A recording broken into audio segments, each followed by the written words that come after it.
They were about logging. Attackers didn't need to defeat your firewall if they could defeat your identity surface, like credentials, sessions, auth, grants, refresh tokens, over privileged roles.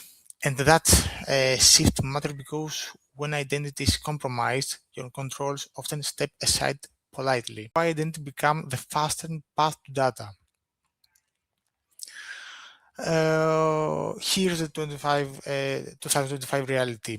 If the attacker has a valid identity, most controls quickly step aside, and identity compromise became the fastest path to data, especially when tokens are treated as trusted.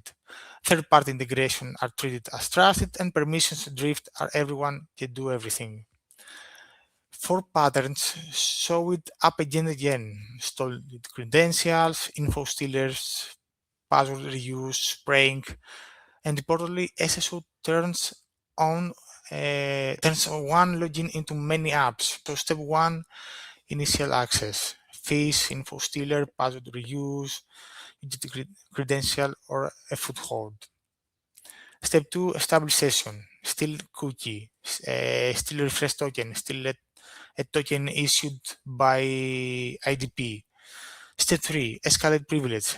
This is where overprivileged roles and auth scopes matter. If the identity can grant itself more access, you are in trouble. And step 4, exfiltrate data, export APIs, bulk downloads, SAS object exports.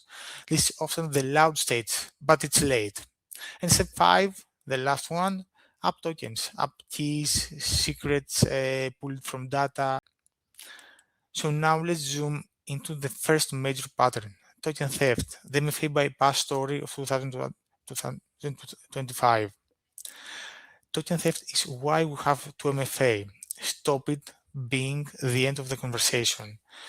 Here is how it works in practice. A user opens a perfect login page, often a reverse proxy, advisory in the middle phishing. It looks really real because it's literally relating to the real IDP.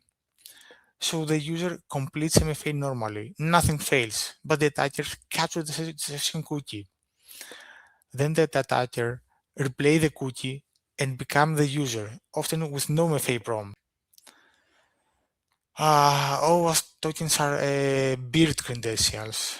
If a token is stolen, the app is effectively you. These were modern SaaS attackers did scary because it stops looking like a hacker.